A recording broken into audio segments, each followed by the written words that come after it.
Bonjour pour un autre épisode de Vapcast.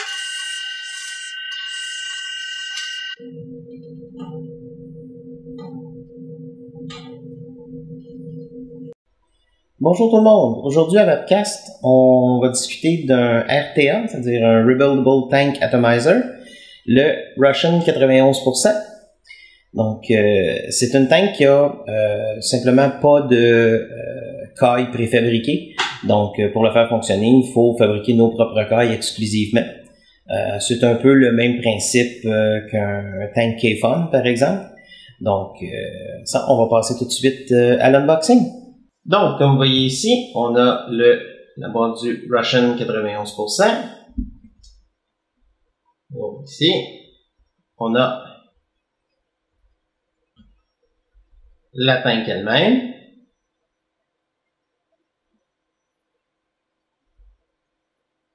On va revoir en détail. Ensuite, on a une bouteille, bon, qui évidemment ne vient pas de liquide, mais une bouteille pour remplir avec, comme vous voyez ici, une pin en format seringue. Vous allez voir, le mode de remplissage du Russian demande ce type d'embout. Ensuite, qu'est-ce qu'on a? Ici, on a un petit livret d'instructions.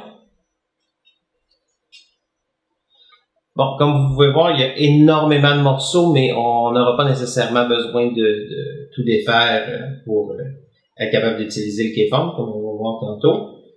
Puis, ça. Ensuite, on a un module en stainless ici pour remplacer. On voit ici la partie transparente qui est en réalité un plastique. Donc on peut mettre ici le module en stainless. Bon, personnellement, je préfère utiliser le plastique simplement pour pouvoir voir le niveau de mon liquide, mais si vous préférez, esthétiquement, vous pouvez mettre la pièce en stainless. Ensuite, on a les goodies. Donc ici, on a du Kental qui, je crois, est du 32 gauge. Ensuite, ici, on a un porte-clés tournevis, des O-rings, des vis de remplacement. Ça. Et finalement, bon, de la mèche, mais bon, pas nécessairement le style de mèche que je recommanderais d'utiliser. On va garder le bon vieux coton japonais. On va faire tout ça. Et on va voir la tank. Donc, vous pouvez voir, une tank qui est très sobre. Simplement l'écriture The Russian 91% ici en bas. La prise d'air qui est juste ici et l'ajustement pour l'entrée d'air.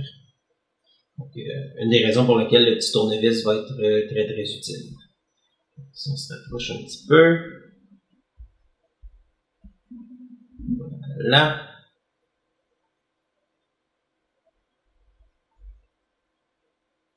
Donc on voit bien ici notre tank. So, ici, la vis de remplissage, qui est la raison pour laquelle on va avoir besoin de l'embout en seringue pour être capable de faire le remplissage correctement.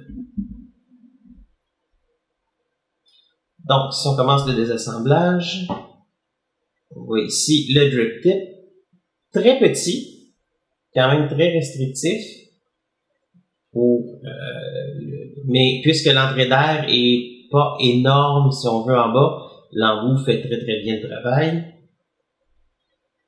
Ensuite, la tête avec la partie de la cheminée. Voilà. Donc, on voit ici que la cheminée est assemblée press-fit, si on veut, dans la tête. On va pouvoir voir un petit peu plus tard l'assemblage. la première sleeve.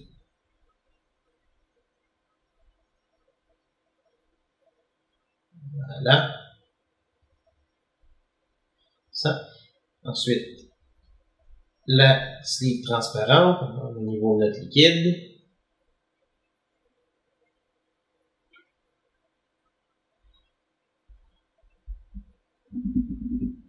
Ensuite, on voit bien le base, la sleeve du bas.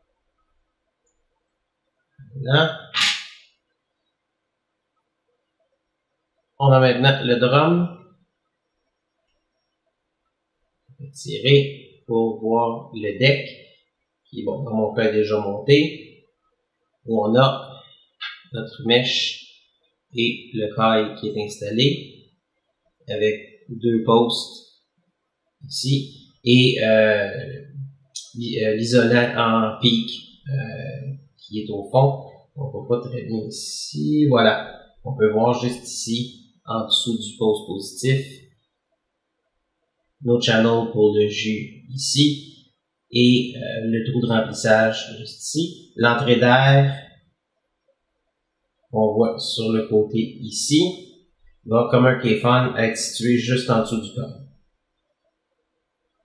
Donc, pour le réassemblage, en passant, les sleeves sont interchangeables.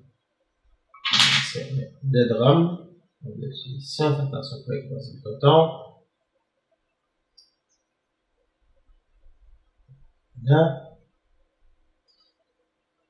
Première sleeve.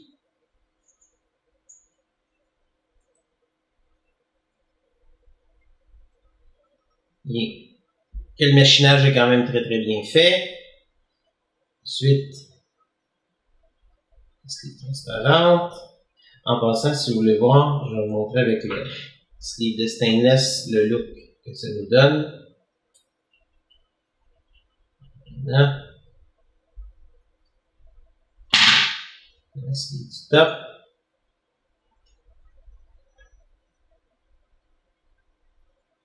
C'est ici.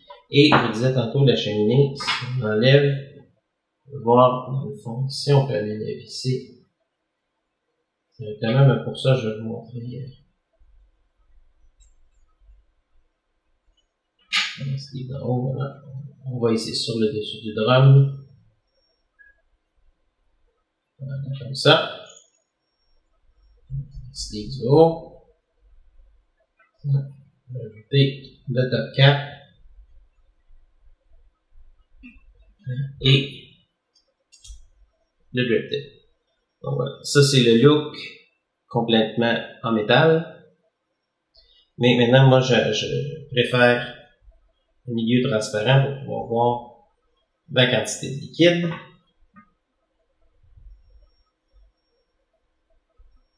Le liquide passe quand même relativement rapidement, donc sûr de ne pas avoir de dry hit. Là. Et on glisse. Voilà, donc c'est le look du Russian 91%. Maintenant, si on veut pouvoir remplir, on va prendre le petit tournevis qui nous est donné avec la tank.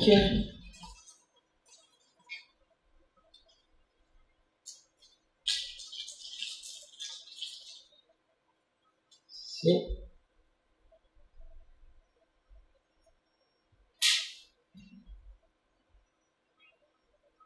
Donc,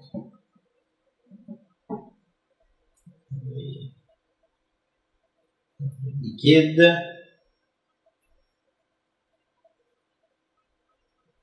Ça, je vous avouerai, c'est peut-être la partie la plus dommage, si on veut, de la façon dont le tank est monté, parce que ça rend le remplissage sur la route même assez difficile. Donc, on prend ici, bouteille, et on peut voir, on a du liquide.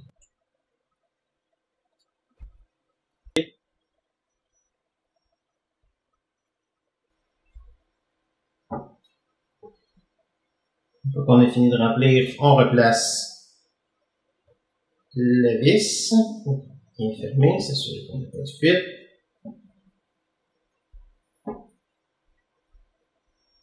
Voilà. Essuyer comme il faut. Et voilà. On a le Russian qui est bien rempli. Bon, nous voici avec le Russian 91% sur mon Smoke X Pro M80+. Donc, le build que j'ai dedans, c'est un build de 1.4 ohms.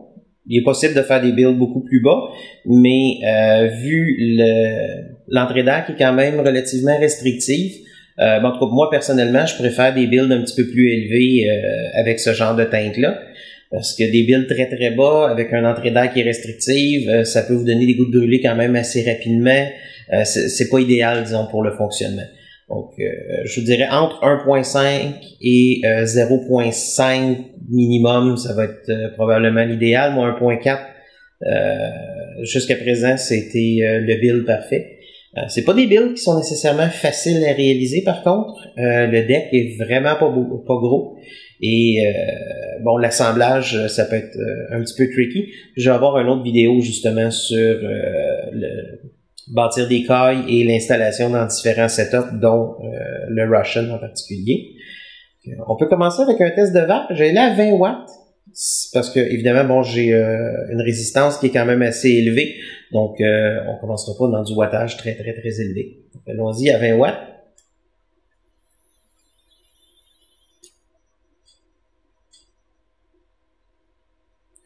Donc, on voit, c'est bien. C'est une belle vapeur. C'est pas un monstre de vapeur comme certains des autres builds que vous m'avez vu faire ou utiliser.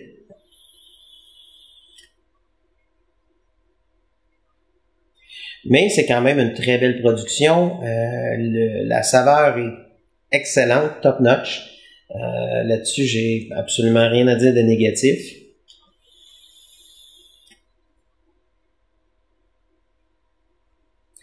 Donc, pour moi, ça peut être une très très bonne tank pour un all-day vape. Donc, quelque chose que je vais amener avec mon bureau parce que si je veux une vape qui est pas nécessairement très restrictive, mais qui est pas énorme, si on veut.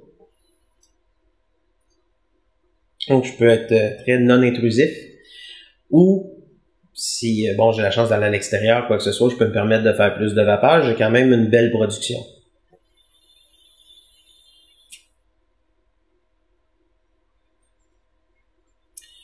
On va quand même l'essayer un petit peu plus élevé. Donc maintenant, je suis à 25 watts.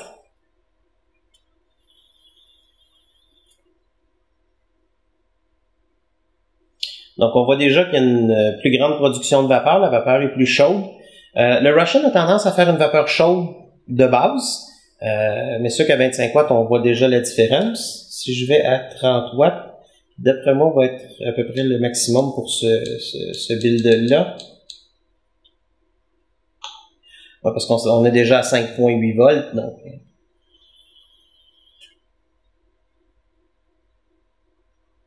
Ouais, là, on est vraiment dans une vapeur qui est très, très chaude.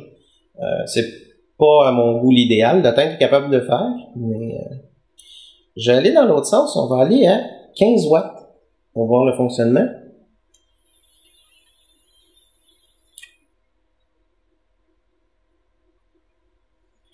Donc, vous voyez qu'on a quand même une belle production de vapeur, un bas wattage qui fait qu'on va faire durer nos batteries plus longtemps. Quand je parle de all-day vape, c'est une des raisons. Bon, c'est sûr qu'il faut traîner la petite bouteille pour faire le remplissage parce que c'est environ 3 millilitres, donc c'est pas une tank qui est énorme, mais si on la fait fonctionner à un bas wattage, nous permet quand même de faire durer notre liquide aussi. Cette fois-ci, je vais aller à un autre extrême. Au lieu d'aller à un extrême élevé, on va voir ce que la tank peut faire à seulement 10 watts.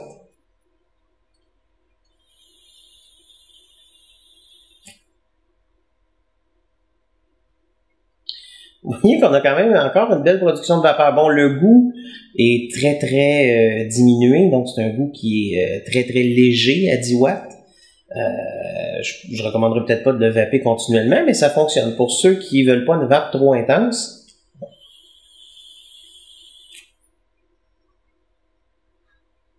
ça fonctionne quand même très bien. Moi, je dirais que mon sweet spot personnel, pour le montage que j'ai là, évidemment, ça va varier dépendant de votre résistance, mais à 20 watts, je fonctionne à 3.9 volts.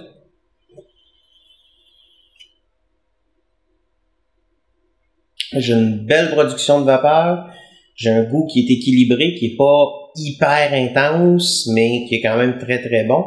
Donc, pour vaper toute la journée, pour moi, ça serait absolument pas un problème. Puis, je vous dirais que c'est probablement ça que je vais la garder.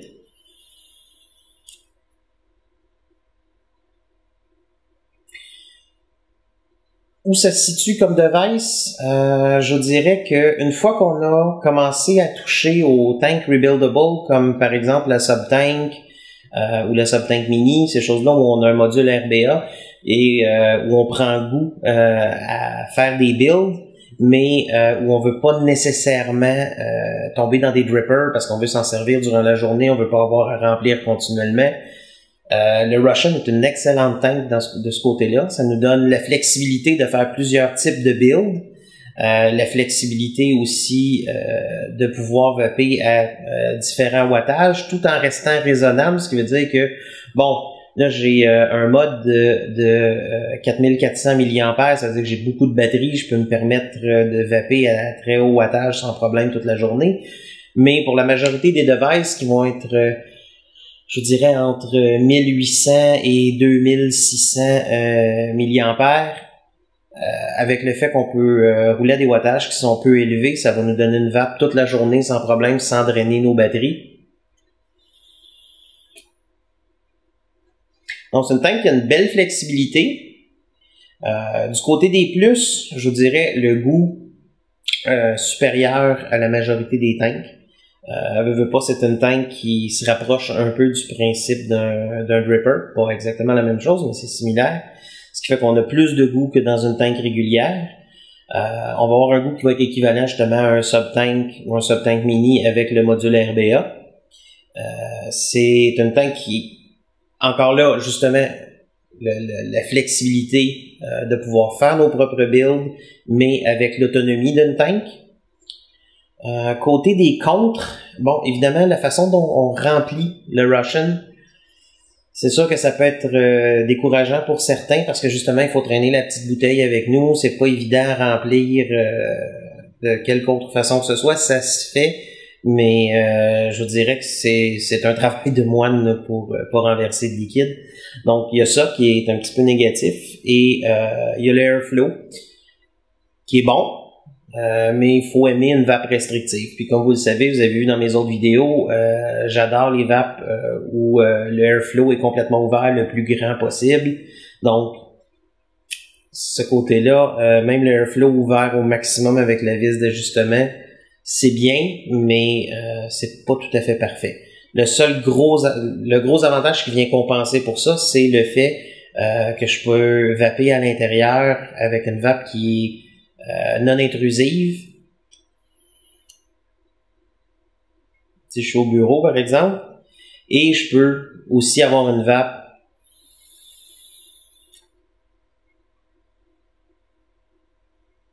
qui est quand même puissante, qui a quand même beaucoup de densité de vapeur.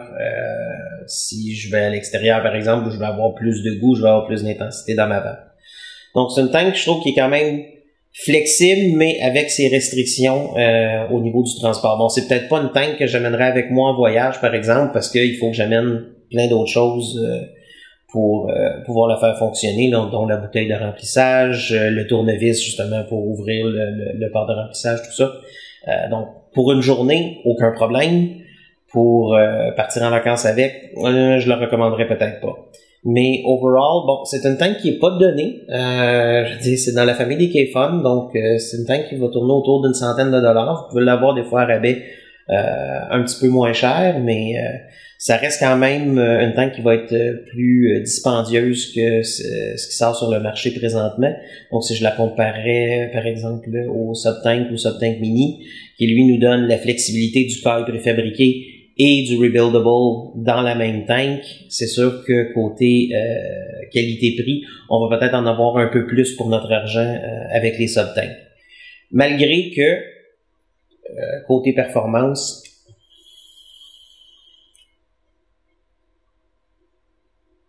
c'est génial.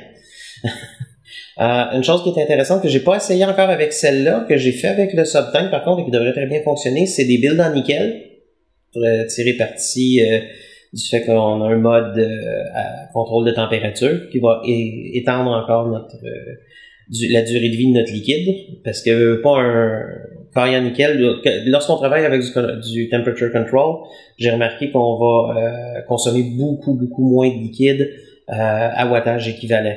Donc, puisque c'est un rebuildable, c'est ce qui nous donne la flexibilité de le faire aussi. Donc, vous voulez faire des rebuilds, vous voulez pas nécessairement tomber dans des drippers, ou si vous avez un dripper pour la maison, c'est parfait. Vous voulez sortir avec un rebuildable et pouvoir faire votre journée à l'extérieur, ça peut être un très bon compromis. Donc, c'était le review du Russian 91%. Merci.